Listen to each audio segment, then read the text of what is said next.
Hey guys, thanks for joining us here at Salty Ginger Talk. If you're a returning listener, it's great to have you back. If you're new to the channel, we're really glad you joined us. Hope you like what you hear. So as you know, we on Salty Ginger talk about building a meaningful, purposeful life. Big part of that is having the right framework mentally, having the right mindset. And we're actually going to take a little different tack on that today to give you examples and tips on what you can do physically to help your mental approach and your mental health. So, we're going to talk specifically about why hard physical work helps heal your mind. So, we all want better mindset. We all want to think about things in a better way. We want to be mentally tough. We want to be mentally strong. We want to be resilient. But a lot of us aren't willing to literally sweat for it, to literally work for it. And we're here to tell you that that actually can help. Hard physical labor can actually help build mental resiliency.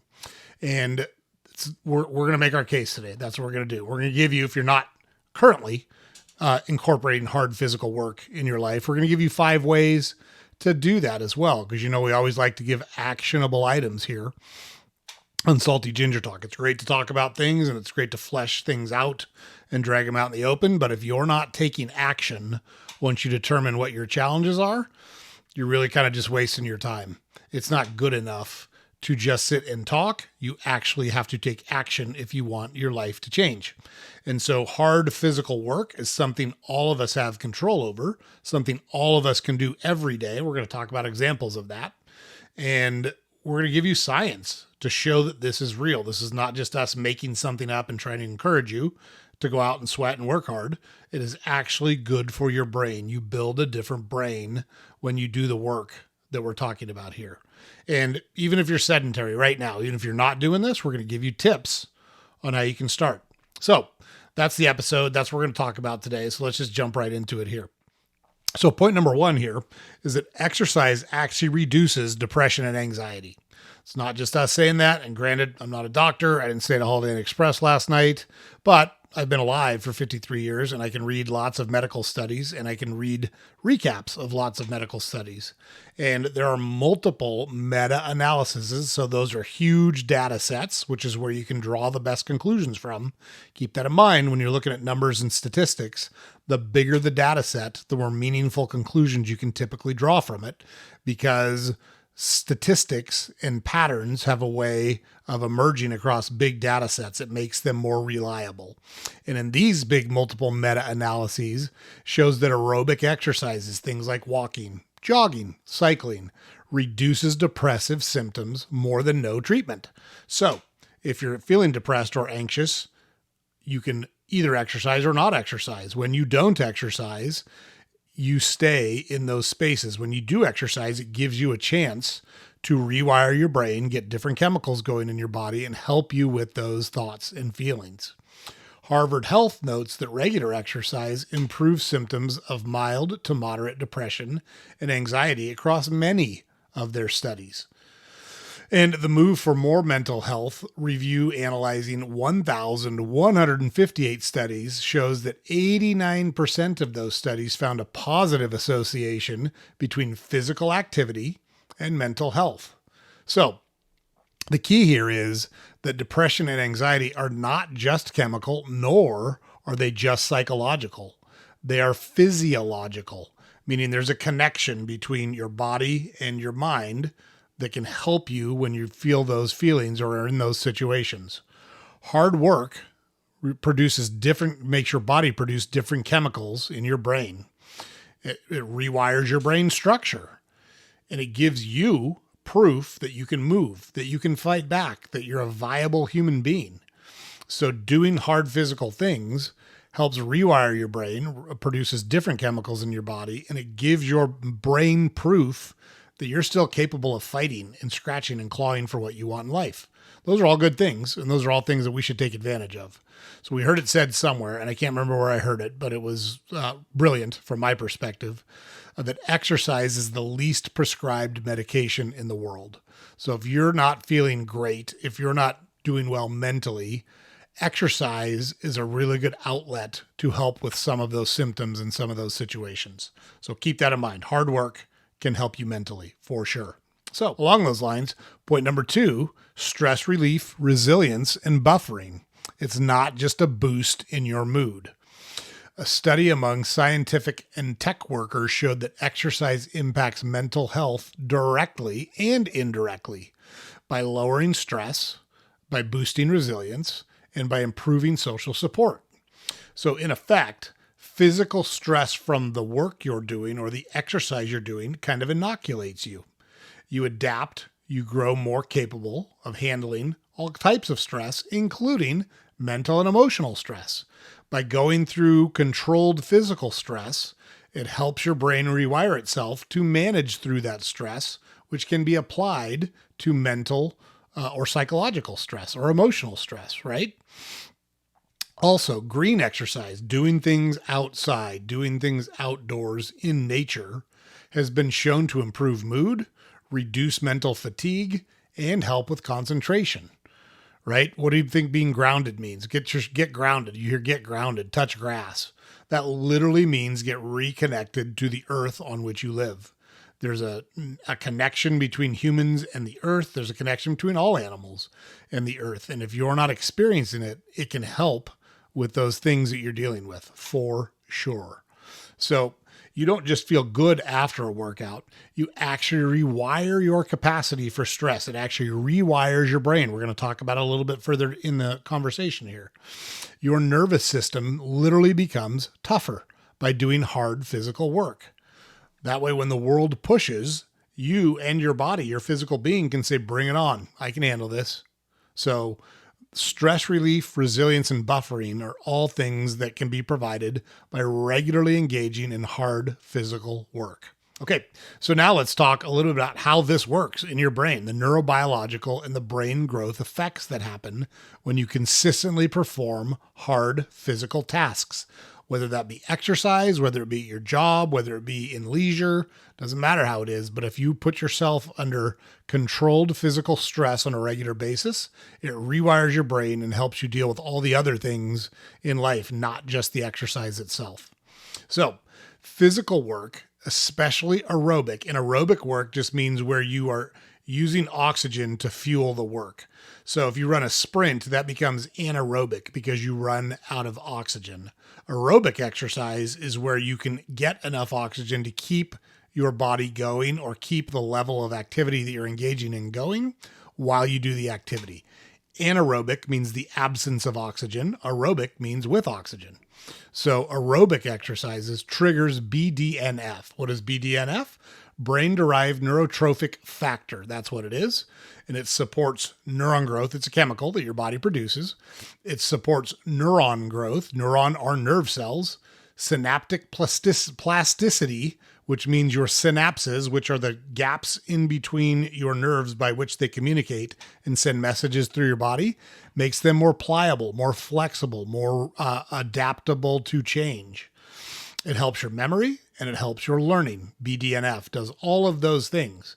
So physical work increases BDNF production, and that makes your nervous system stronger, more pliable, more resilient. Those are all good things. Exercise improves executive function, cognitive flexibility, attention, working memory. All of those things improve when you exercise.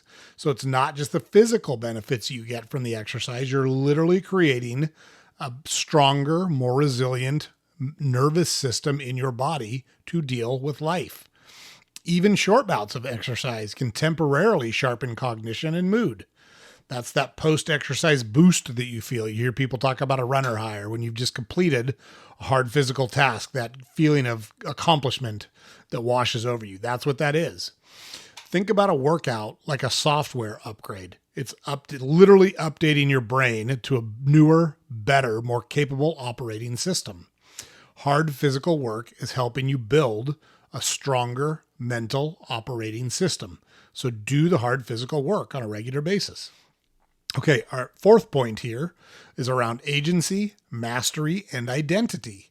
So if you do work with your body, if you can push through and overcome fatigue, if you can push past limits that you previously could not push past, Those things are proof to yourself that you can handle adversity, that you can break out of whatever challenges that you're facing, that you can fight through those on your own.